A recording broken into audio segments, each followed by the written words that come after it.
Ya, saya mau sedikit bertanya, melanjutkan pertanyaan dari Pak Kiel tadi ya. Ya.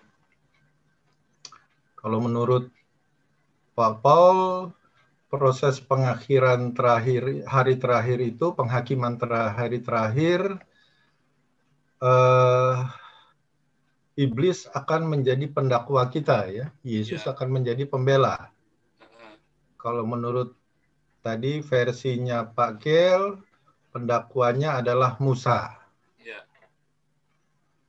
Nah, dalam hal ini saya tidak mau menyanggah apa yang sudah ditulis di Alkitab, cuman dari sisi akal sehat, kenapa iblis menjadi pendakwa kita?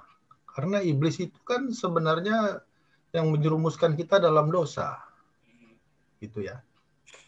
Iblis seharusnya menjadi pembela kita.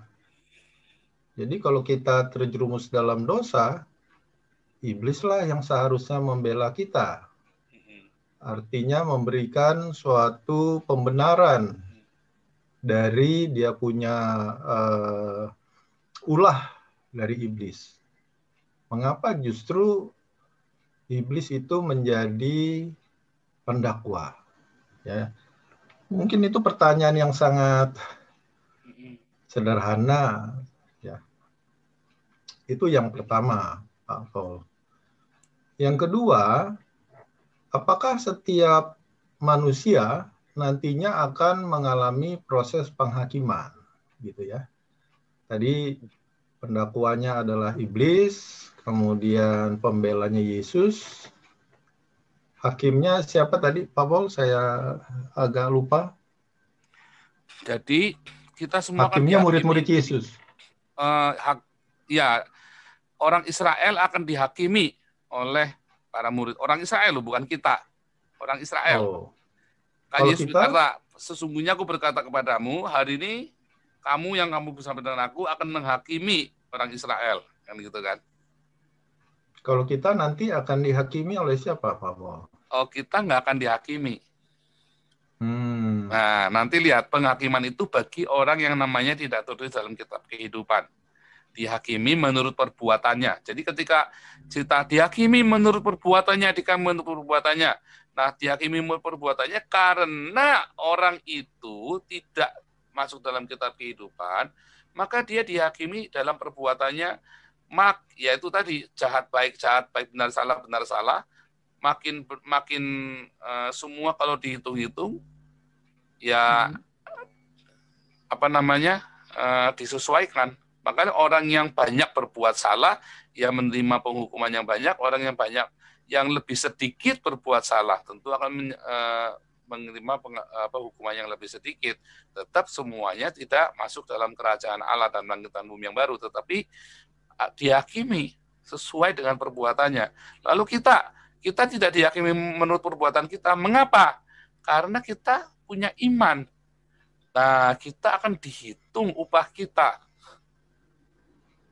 kedudukan kita, upah kita yang akan dihitung. Nah, orang yang punya iman, makanya orang yang lahir dari Yesus, dia tidak berbuat dosa. Kalau masih bolak-balik bikin dosa, jangan-jangan belum lahir baru. Gitu. Jadi harus hati-hati. Kemarin kan di minggu kemarin sudah kita 2 minggu berturut-turut kita cerita tentang lahir baru.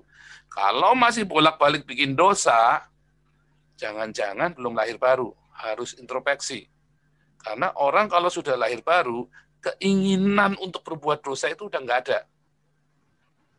Terima tahu, saya kan ngalamin, gitu loh. ya, Makanya saya ngerti, saya tidak perlu mati-matian untuk jangan berzina sama tetangga, nggak perlu mati-matian, biasa aja. Nggak kepengen, kenapa? Saya tahu resikonya. Bukan resiko di akhir zaman, resiko hari ini pun, resiko segala macam dengan segala kesadaran. Jadi hal-hal seperti itu kita mesti jujur dengan diri sendiri. Kalau kita masih kecenderungan hati kita berbuat dosa terus, jangan-jangan kita belum lahir baru. Tetapi orang kalau sudah lahir baru, dia tidak akan berbuat dosa lagi. Makanya introspeksi itu penting. Nah, kemudian di akhir zaman nanti kita yang namanya tidak ditulis dalam kitab kehidupan itu akan dihakimi menurut perbuatan kita. Tetapi orang yang tertulis dalam nama kitab kehidupan, kita bukan dihakimi menurut perbuatannya, tetapi kita akan menerima upah sesuai dengan pekerjaan kita. Kan harus menerima mahkota, entah itu dari jerami, entah itu dari kayu, entah itu dari perak, atau dari emas. Kan begitu. Urutannya begitu, Pak. Itu nanti di dalam pelajaran eskatologi Heavens and Hell. Itu kalau nggak salah pernah saya ngajar itu di YouTube saya, Heavens and Hell. Mungkin saya nggak hadir waktu itu, bolos. Iya, itu ada di dulu sekali, Pak. Berapa bulannya lalu, bulan Maret kalau nggak salah. Video saya. Jadi apologetika, dogmatika. Jadi playlistnya dogmatika. Nanti dalamnya ada Heavens and Hell 1, 2, 3, 4. Gitu. Ya. Jadi kalau sebenarnya melanjutkan dengan proses penghakiman tadi ya. Ya. Katakanlah hanya dilakukan terhadap orang Israel begitu ya.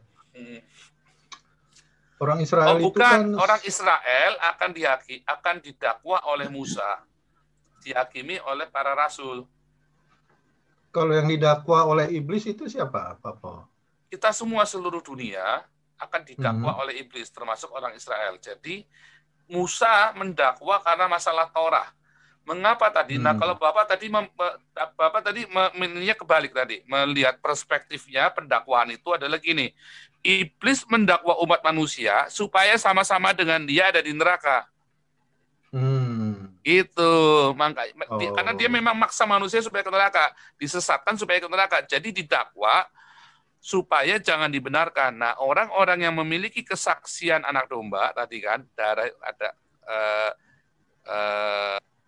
yang punya 3 saksi, air, darah, dan roh, maka dia nggak bisa didakwa dan akan dibela. Tetapi orang-orang yang tidak punya 3 saksi ini, tentu dia akan didakwa dan tidak ada yang membela. Bagaimana membela? Nggak bisa dibela. Nah, makanya iblis akan ngajak mereka didakwa supaya pergi rame-rame ke neraka.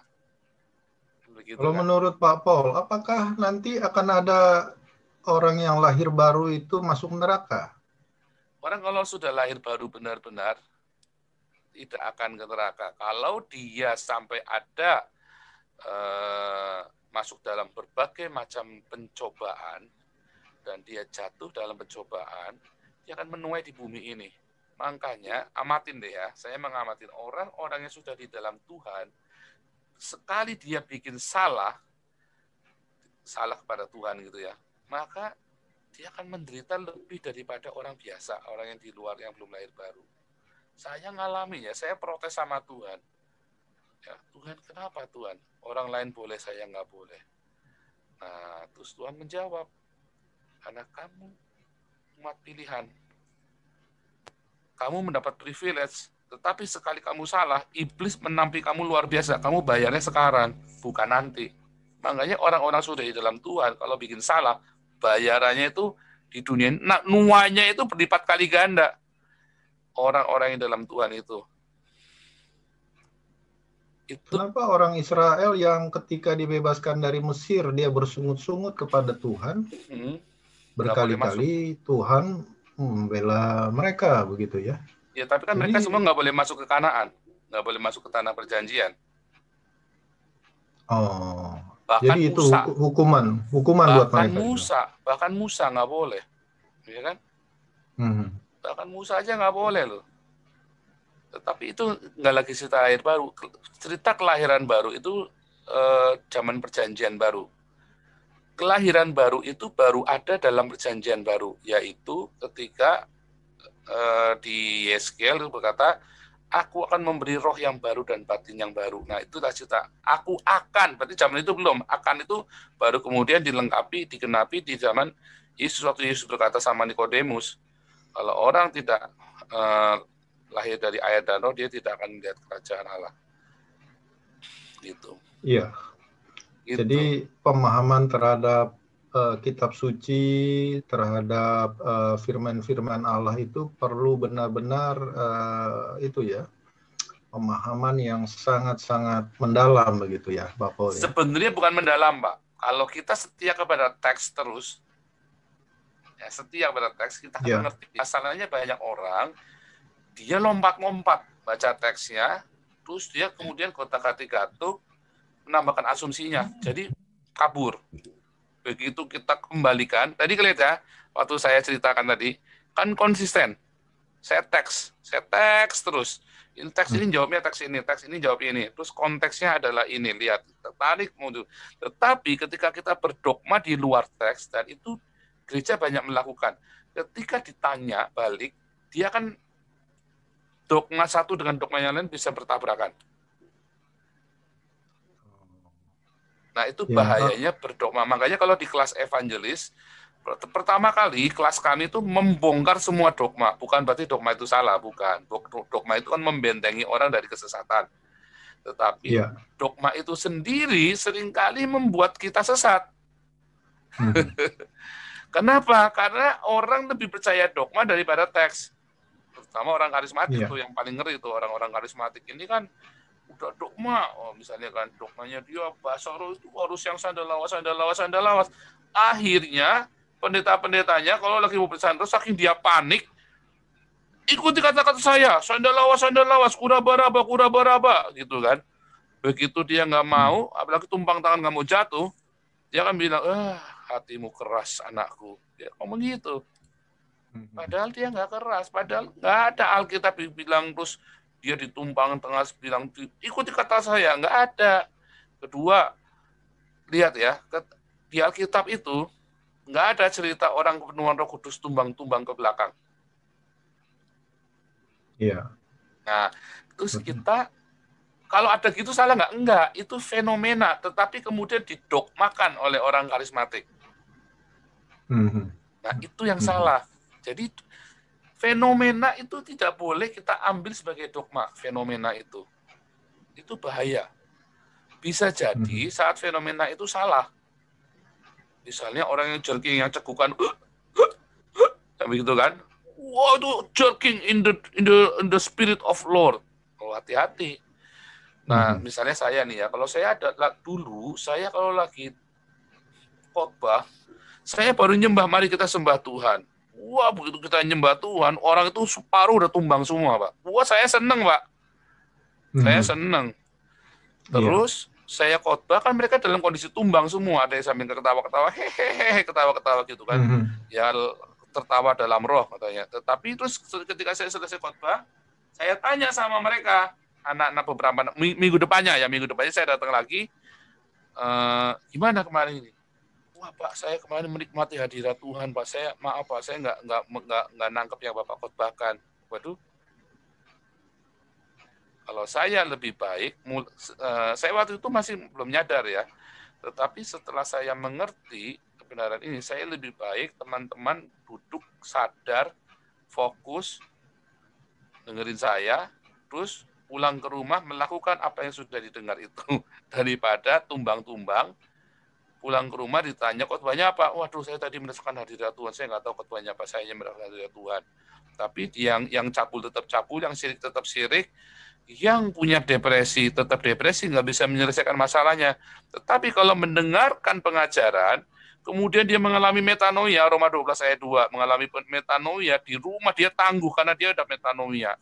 Dia bisa hidup kudus dengan benar, bagaimana dia bisa menghadapi jahatnya dunia ini, maka dia akan lebih sehat hidupnya.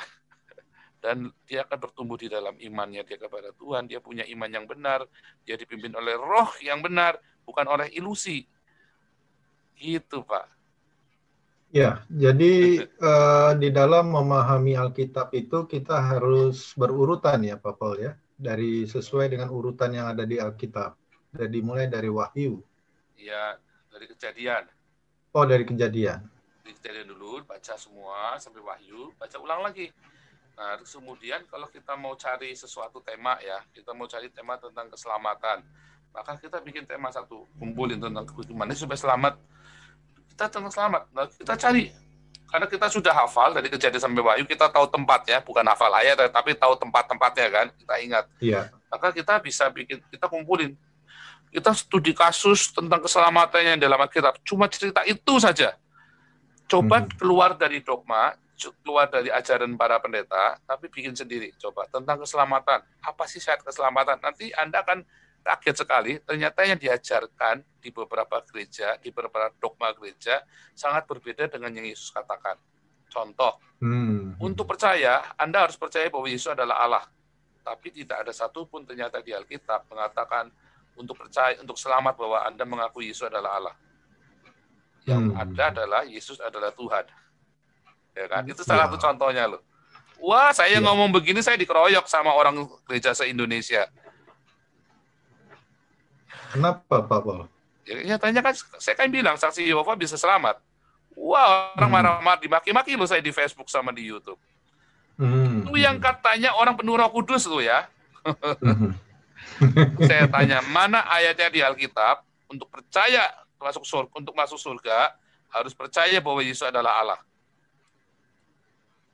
Jadi prinsipnya harus kembali kepada sekolah skriptura. Sola Scriptura. Iya. Baik, Pak Paul. Serem ya? Serem ya. Ya, sangat jelas. Terima kasih, Pak Paul. Iya, haleluya. Terima kasih. Tetapi jangan salah paham, saya sangat yakin dan percaya bahwa Yesus adalah Allah sendiri. Saya sangat yakin dan percaya. Sebab satu, Alkitab mengatakan demikian. Ya, dua, saya mengalami perjumpaan dengan Tuhan. Tetapi memang di dalam Alkitab syarat untuk diselamatkan bukan mengaku Yesus Allah, tapi mengaku Yesus adalah Tuhan, Kurios, bukan Yesus adalah Theos. Nah, itu kita harus membedakan. Ya, gitu loh ya. Luar biasa. Haleluya. Terima kasih Pak Paul. Ya, terima kasih.